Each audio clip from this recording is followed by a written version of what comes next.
تمام تعریفیں اللہ رب العالمین کے لیے ہیں جس نے ہمیں بہترین صورت میں پیدا فرمایا، اور میں گواہی دیتا ہوں کہ اللہ کے سوا کوئی معبود برحق نہیں، وہ تنہا ہے، اس کا کوئی شریک نہیں، اور میں گواہی دیتا ہوں کہ ہمارے نبی محمد صلی اللہ علیہ وسلم اس کے بندے اور اس کے رسول ہیں۔ درود و سلام نازل ہو آپ صلی اللہ علیہ وسلم پر، آپ کے آل پر اور صحابہ کرام پر۔ حمد و صلات کے بعد میں اپنے آپ کو اور آپ تمام کو تقوی کی وصیت کرتا ہوں۔ ارشاد باری تعالیٰ ہے کہ اے لوگوں جو ایمان لائے ہو، اللہ سے ڈرو اور سچے لوگوں کے ساتھ ہو جاؤ۔ حمد و صلات کے بعد قرآن کریم میں ایسے قصے مذکور ہیں جن میں عبرتیں، پند و نصائح اور بہت سے اسباق ملتے ہیں۔ چنانچہ اللہ رب العالمین نے اولین مخلوق آدم علیہ السلام اور ان کی بیوی حوا کا قصہ ہمارے لیے بیان فرمایا ہے، جس میں شیطان کے ساتھ مقابلے اور کشمکش کا بیان ہے۔ یہ کشمکش بڑھتی چلی گئی اور اللہ تعالیٰ نے یہ فیصلہ کر دیا ہے کہ جب تک بنی نوع انسان کا وجود رہے گا اور ان کا دشمن ابلیس باقی رہے گا، یہ کشمکش بھی جاری رہے گی، یہاں تک کہ زمین اور اس پر موجود تمام چیزوں کا وارث صرف اللہ رب العالمین بن جائے، یعنی قیامت قائم ہو جائے۔ یہ قصہ چونکہ عظیم مقاصد اور بلیغ نصائح پر مشتمل ہے، اسی لیے قرآن کریم کی متعدد جگہوں میں اس کا تذکرہ ہوا ہے۔ ارشاد باری تعالیٰ ہے، اور اے آدم تو اور تیری بیوی جنت میں رہو، پھر جہاں سے چاہو کھاؤ اور اس درخت کے پاس نہ جاؤ ورنہ ظالموں میں سے ہو جاؤ گے۔ پھر انہیں شیطان نے بہکایا تاکہ ان کی شرمگاہیں جو ایک دوسرے سے چھپائی گئی تھیں ان کے سامنے کھول دے، اور کہا تمہارے رب نے اس درخت سے نہیں روکا مگر اس لیے کہ کہیں تم فرشتے بن جاؤ یا ہمیشہ رہنے والے ہو جاؤ، اور ان کے روبرو قسم کھائی کہ البتہ میں تمہارا خیر خواہ ہوں۔ پھر انہیں دھوکے سے مائل کر لیا۔ پھر جب ان دونوں نے درخت کو چکھا تو ان پر ان کی شرمگاہیں کھل گئیں اور اپنے اوپر بہشت کے پتے جوڑنے لگے، اور انہیں ان کے رب نے پکارا، کیا میں نے تمہیں اس درخت سے منع نہیں کیا تھا اور تمہیں نہیں کہا تھا کہ شیطان تمہارا کھلا دشمن ہے؟ ان دونوں نے کہا، اے ہمارے رب، ہم نے اپنی جانوں پر ظلم کیا، اور اگر تو ہمیں نہ بخشے گا اور ہم پر رحم نہ کرے گا تو ہم ضرور تباہ ہو جائیں گے۔ اللہ تعالیٰ نے آدم علیہ السلام اور ان کی بیوی کو جنت میں سکونت اختیار کرنے کا حکم دیا، اور یہ شرف ان کو ان کی عزت اور بلند مقام و منزلت کی وجہ سے نصیب ہوا تھا، کیونکہ جو بھی اوامر الہی کو بجا لاتا ہے وہ اللہ کے نزدیک باعزت ہو جاتا ہے، اس کا دل سکینت سے بھر جاتا ہے، اس کا نفس مطمئن ہو جاتا ہے، اور اس کی زندگی اور حالات خوشگوار ہو جاتے ہیں۔ اور جو شخص اللہ سے دوری اختیار کرتا ہے اور اس سے اعراض کرتا ہے وہ نہایت تنگی کی زندگی گزارتا ہے۔ اللہ تعالیٰ نے آدم و حوا سے فرمایا کہ تم دونوں پھر جہاں سے چاہو کھاؤ۔ حقیقت میں اللہ رب العالمین نے اپنی مخلوق کے لیے تمام پاکیزہ چیزوں کو مباح کیا ہے اور کھانے پینے کی چیزوں میں بڑی وسعت دی ہے، اسی لیے حلال چیزوں کا دائرہ وسیع اور حرام چیزوں کا دائرہ تنگ ہے۔ اس کے باوجود انسان پر نفس امارہ غالب آ جاتا ہے اور وہ منع کردہ اشیاء کی طرف جھانکنے لگتا ہے، جائز و مباح کی حدوں کو تجاوز کر جاتا ہے۔ اسی لیے اللہ رب العالمین نے آدم و حوا سے فرمایا کہ اس درخت کے پاس نہ جاؤ، اس کے قریب جانے سے بھی منع فرما دیا تاکہ کہیں یہ قریب جانا اس درخت سے کھانے کا سبب نہ بن جائے، جو کہ منع کرنے کا اصل مقصود تھا۔ پھر شیطان برابر آدم علیہ السلام کو فریب میں ڈالتا رہا اور جھوٹی قسمیں کھاتا رہا، یہاں تک کہ آدم و حوا دونوں شجرہ ممنوعہ سے چکھ بیٹھے۔ یہیں سے اسلام نے احتیاطی طرز عمل اختیار کرنے کا حکم دیا ہے اور حرام کے قریب بھی پھٹکنے سے ڈرایا ہے تاکہ نفس کو برائی سے بچایا جا سکے، اخلاق کا تحفظ کیا جا سکے، معاشرے کو فساد و بگاڑ سے محفوظ کیا جا سکے، اور اسے اللہ کے حدود کی پاسداری کرنے کا عادی بنایا جا سکے. اور جو بھی شرک میں واقع ہوتا ہے اس کی وجہ یہی ہوتی ہے کہ وہ شرک تک لے جانے والے اسباب سے قریب ہو جاتا ہے جن سے انہیں روکا گیا ہے. اسی طرح جو بدعت کا شکار ہوتا ہے اس کا سبب بھی اہل بدعت کی ہمنشینی، ان کی کتابوں کے مطالعے اور ان پر اعتماد و بھروسے میں تصاہل برتنا ہوتا ہے. اور جو شخص صغیرہ گناہوں کا مرتکب ہوتا ہے اور ان پر اصرار کرتا ہے وہ پھر کبیرہ گناہوں کا بھی شوقین بن جاتا ہے.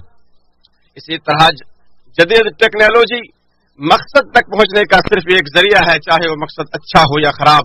لہذا جو ان مسائل کے پیچھے پڑے رہتا ہے ان کے لیے خلوت اختیار کرتا ہے، ان کا غلط استعمال کرتا ہے، تو عموماً اس کی نماز، اخلاق اور اوقات برباد ہو جاتے ہیں اور اطاعت الہی معصیت میں اور اللہ عز و جل سے انس و محبت وحشت میں بدل جاتی ہے.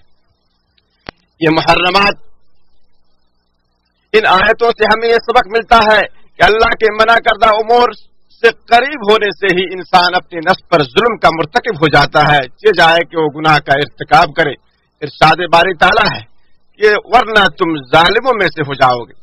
بس اوقات انسان ایسے شبہات میں پڑھ کر اپنے نفس پر ظلم کرتا ہے جو اسے کھانے پینے، پہننے، والدین اور رشتہ داروں کے حقوق میں حرام کاموں کے ارتکاب تک لے جاتے ہیں، نیز مال و دولت اور معاملات وغیرہ میں سود، دھوکہ اور خیانت وغیرہ تک پہنچا دیتے ہیں. اللہ تعالیٰ نے اس قصے کے ضمن میں فرمایا کہ پھر انہیں شیطان نے بہکایا.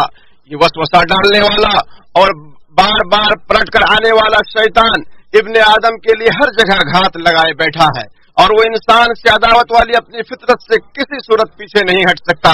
وہ باطل کو مزین کرتا ہے، گناہ کو ہلکا بنا کر پیش کرتا ہے، مرد و خواتین کے درمیان حرام تعلقات کے فروغ کو خوبصورت باور کراتا ہے. جو چیز اللہ کے ہاں عظمت والی ہے اسے مخلوق کے ہاں معمولی و حقیر بناتا ہے.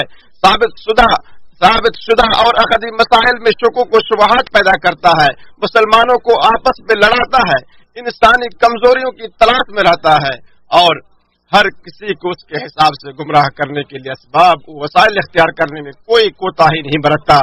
اس سے اس کا مقصد وہ ہدف وہی ہوتا ہے جس کے بارے میں اللہ نے فرمایا کہ تاکہ ان کی شرمگاہیں جو ایک دوسرے سے چھپائی گئی تھیں ان کے سامنے کھول دے.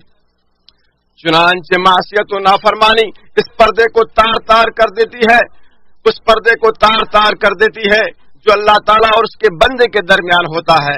اور جب پردہ ختم ہو جاتا ہے تو شرمگاہ عیاں ہو جاتی ہے اور یہ پہلا مرحلہ ہوتا ہے جو بعد کے مراحل کو آسان بنا دیتا ہے. جیسے اس کے بعد پہلے تو حرام چیز کی طرف دیکھتا ہے، اس کے بعد برائی کو انجام دیتا ہے اور پھر اخلاقی انارکی بالکل عام ہو جاتی ہے.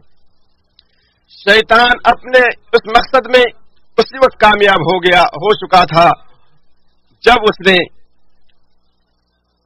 شیطان اپنے اس مقصد میں اسی وقت کامیاب ہو چکا جب اس نے لوگوں کے ذہنوں میں یہ بیج بو دیا ہے کہ عریانیت و بے پردگی اختیار کرنا، بالخصوص عورتوں کا، یہی تہذیب و تمدن اور عروج و ترقی ہے اور اس کے برخلاف باپردہ رہنا تنزلی اور رجعت پسندی ہے.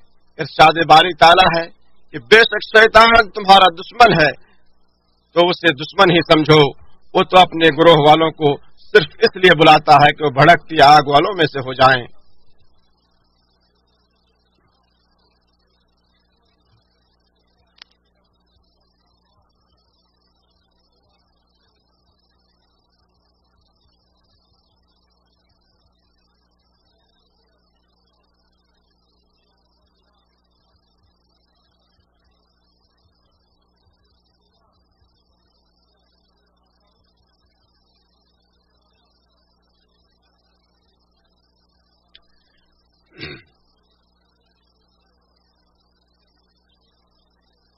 یہی نافرمانی کا نتیجہ ہوتا ہے کہ انسان بلندی کے بعد پستی میں، عزت کے بعد ذلت میں اور انس و محبت کے بعد وحشت کی کھائی میں گر جاتا ہے.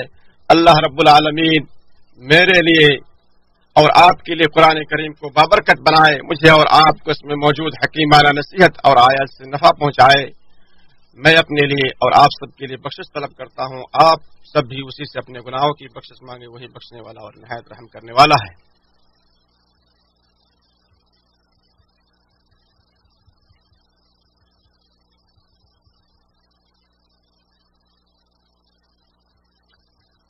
تمام تعریفیں اللہ کے لیے ہیں. میں اسی پاک ذات کی تعریف کرتا ہوں اور اسی کا شکر بجا لاتا ہوں، اور میں گواہی دیتا ہوں کہ اللہ کے سوا کوئی معبود برحق نہیں ہے، وہ اکیلا ہے، اس کا کوئی شریک نہیں. اور درود و سلام نازل ہو آپ صلی اللہ علیہ وسلم پر، آپ کی آل اور آپ کے صحابہ پر. حمد و صلات کے بعد میں اپنے آپ کا اور آپ تمام کو تقوی کی وصیت کرتا ہوں. اللہ رب العالمین نے اس قصے کے ضمن میں فرمایا کہ اور ان کے رب نے ان کو پکارا، کیا میں نے تم دونوں کو اس درخت سے منع نہیں کیا کر چکا تھا اور یہ نہ کہا تھا کہ شیطان تمہارا صریح دشمن ہے. یہ آدم اور حوا اور ان دونوں کی اولاد کے لیے ایک الٹیمیٹم ہے کہ جو کسی حرام کام میں گرفتار ہو جائیں. اللہ تعالیٰ نے ہمارے لیے کوئی عذر چھوڑا ہی نہیں، اس نے سب کچھ بیان فرما دیا ہے، سب کچھ واضح کر دیا ہے، اس نے ہمیں ڈرایا بھی ہے. اب اس کے یہاں کوئی عذر پیش نہیں کیا جا سکتا. اس نے مجرموں کی راہیں، شیطان کے راستے اور فساد برپا کرنے والوں کے احوال بھی کھول کھول کر بیان کر دیے ہیں تاکہ ہم وسوسے اور دھوکہ و فریب کا شکار نہ ہو جائیں. اس کے باوجود بھی اگر انسان وسوسے کا شکار ہو جائے تو پھر توبہ کر لے، اللہ تعالیٰ اس کی توبہ قبول کر لیتا ہے. آدم و حوا کے ارتکاب معصیت کے قصے سے یہ سبق ہمیں ملتا ہے کہ ہم توبہ کی طرف جلدی کریں، غلطی کا اعتراف کریں اور خالق دو جہاں کے سامنے ندامت اور عاجزی و انکساری کا اظہار کریں. اللہ تعالی توبہ قبول کرنے والوں کی توبہ قبول کرتا ہے، اور جو آدمی دین پر ثابت قدم ہوتا ہے وہ معمولی غلطی پر بھی بکثرت ندامت کے آنسو بہاتا ہے. یہ کتنے عمدہ کلمات ہیں جو آدم نے اپنے رب سے سیکھے. اللہ تعالیٰ نے انہیں سکھایا کہ وہ توبہ کیسے کریں تاکہ اللہ تعالیٰ ان کی توبہ قبول کرے. ارشاد باری تعالیٰ ہے کہ آدم نے اپنے رب کی نافرمانی کی، بس بہک گیا، پھر اس کے رب نے اسے چن لیا، اس کی توبہ قبول کی، پھر اس کی توبہ قبول کی اور اس کی رہنمائی کی. اللہ کے بندو، رسول اکرم صلی اللہ علیہ وسلم پر درود بھیجو، کیونکہ اللہ تعالیٰ نے اپنی کتاب میں تمہیں اس کا حکم دیا ہے. ارشاد باری تعالیٰ ہے بے شک اللہ تعالیٰ اور اس کے فرشتے نبی صلی اللہ علیہ وسلم پر درود بھیجتے رہتے ہیں. اے ایمان والو، تم بھی ان پر درود و سلام خوب بھیجا کرو. اے اللہ محمد صلی اللہ علیہ وسلم ان کی آل پر اپنی رحمتیں نازل فرما، جیسا کہ تو نے ابراہیم علیہ السلام ان کی آل پر رحمتیں نازل فرمائیں. بے شک تو تعریف کیا ہوا اور بڑی شان والا ہے. اے اللہ تو تمام صحابہ اکرام سے راضی ہو جا، بالخصوص خلفائے راشدین سے.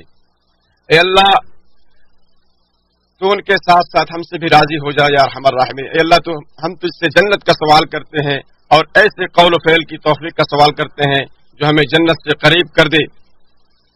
ہم جہنم کی آگ سے تیری پناہ چاہتے ہیں اور ہر ایسے قول و فعل سے بھی جو ہمیں جہنم کے قریب کر دے. اے اللہ ہم تجھ سے ہر بھلائی کا سوال کرتے ہیں، خواہ وہ جلد ملنے والی ہو یا دیر سے.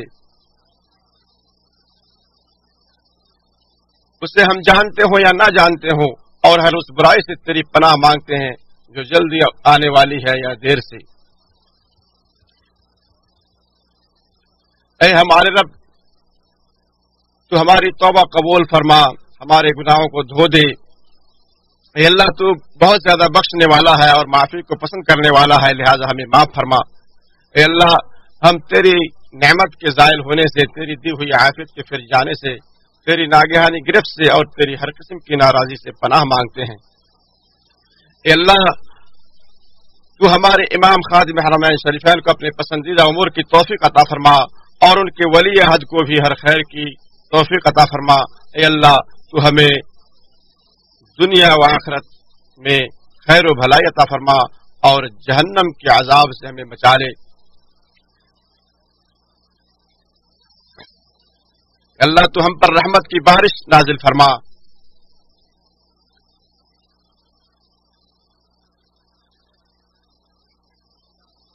ہم تیری رحمت کا سوال کرتے ہیں یا رب العالمین.